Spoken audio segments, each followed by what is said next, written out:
Hello everyone, and welcome to another analysis of the Dallas Cowboys.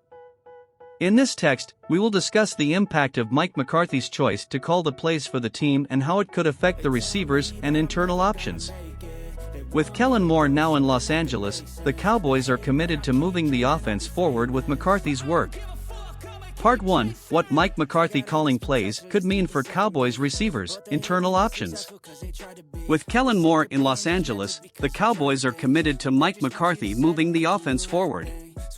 Dallas Cowboys owner Jerry Jones made the speculation that Mike McCarthy will replace Kellen Moore as the team's play caller official on Wednesday, speaking at the Senior Bowl.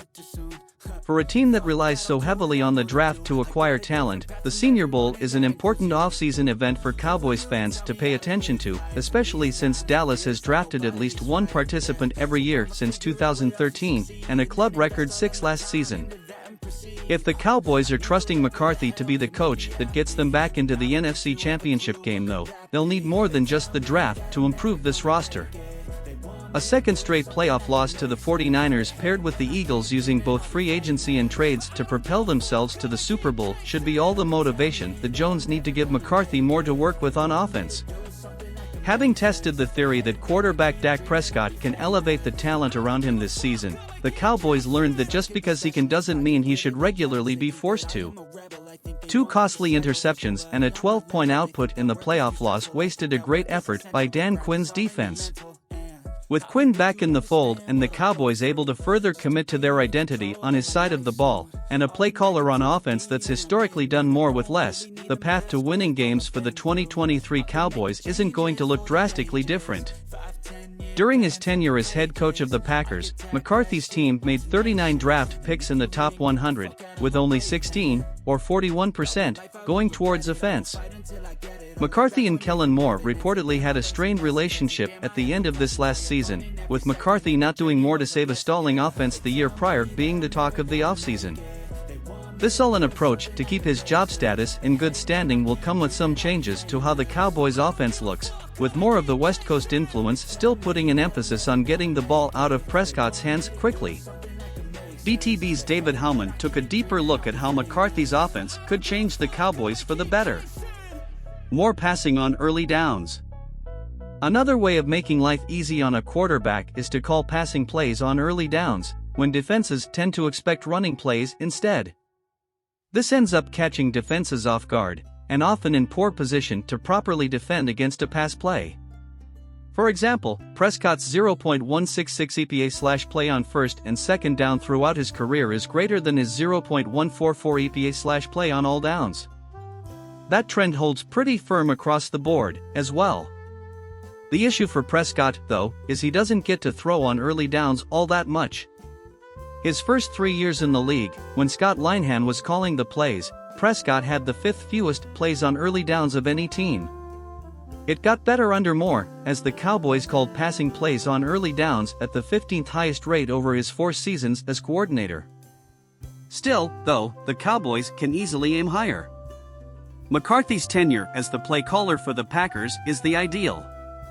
From 2010 to 2018, which includes the 2015 season when McCarthy wasn't calling plays, the Packers led the NFL in early down pass rate. It's no coincidence that Rodgers was 3rd in EPA/play on early downs during that span. The offense as a whole was also 2nd in EPA/play on all downs over that time.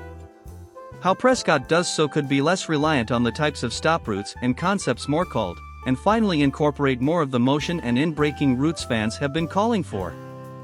To get ahead of the inevitable "we like our guys" shtick the Cowboys front office may bring to this offseason, any personnel changes with McCarthy's offense in mind has to first evaluate what they currently have on the roster. With that, here is what McCarthy is currently working with at wide receiver. This list does not include players who will be free agents in 2023. CeeDee Lamb. One of the best things to come out of this season for the Cowboys was easily CeeDee Lamb emerging as a true number 1 receiver. Lamb was the team's replacement for Amari Cooper in this role, with more receiving yards and touchdowns than Cooper ever had in Dallas, finishing with a career-high 1,359 yards and 9 touchdowns. Even with opposing defenses knowing he was the Cowboys' top target, Lamb was able to beat double teams and make plays down the field. His best position continued to be as a slot receiver, but with the Cowboys still feeling the need for more talent on the outside, Lamb playing the slot wasn't an option some weeks. In McCarthy's offense, the slot position can see even more targets compared to Moore's. Jordy Nelson, Randall Cobb, and James Jones were leading receivers for the Packers under McCarthy, all with similar traits to Lamb in their ability to leverage defensive backs and make plays in traffic. Giving Lamb even more of a supporting cast around him will only help the Cowboys' WR1 get favorable matchups to show off his speed and dynamic playmaking ability. The arrow is still very much pointing upwards for Lamb entering year 4. Michael Gallup. The Cowboys were counting on a lot more from Michael Gallup in 2022. Coming off of ACL surgery, and now needing another knee procedure to start the offseason, Dallas can learn from this mistake moving forward while still keeping Gallup as a valuable part of the offense. Gallup's best plays have always come on scramble drills or when Prescott is outside the pocket, but without other established options, Prescott faced the pressure of making more plays within the structure of the offense. Limited in his movements and explosiveness for much of the season, Gallup struggled to win off the line and separate. Running Gallup on more crossing routes that allow him to use his size to box out defenders could be key to ramping up his production in McCarthy's offense, but the Cowboys should treat their receiver room as if any contributions they get from a still recovering Gallup are a bonus, with other contingencies in place to help Lamb. Simi Fehoko. A strong training camp and preseason didn't materialize into any real contributions from Fehoko, who played a total of 36 snaps on offense and caught 3 passes. If the Cowboys are serious about upgrading at WR and making this past season a low point in terms of talent that Prescott had to throw to, it may not be good news for Fehoko that he still couldn't see the field. Fehoko did battle through a shoulder injury that landed him on injured reserve, and was drafted under McCarthy, so the changes at the top for the Cowboys offense shouldn't completely put him out of favor for more reps going forward. The Cowboys' backfield is just as uncertain as their receivers right now, and if they're less dependent on Ezekiel Elliott or Tony Pollard, they'll need the short passing game that Fehoko can contribute in to be that extension of the run. Jalen Tolbert. How soon is too soon to get excited all over again for Jalen Tolbert? An impossible amount of expectations for a third-round rookie to live up to came crashing down this season as Tolbert was mostly a game day inactive. In McCarthy's return to Lambeau Field for an emotional mid-season game, Tolbert lined up offsides in overtime in a game the Cowboys lost. He would appear in just 3 more games the rest of the season, 2 being blowout wins over the Vikings and Colts. Tolbert's best trait out of South Alabama was the long speed to take the top off a defense, something Moore never consistently schemed for. Tolbert was clearly his college team's top option, but even when the ball wasn't going his way, he made an impact by drawing coverage and opening up underneath throws.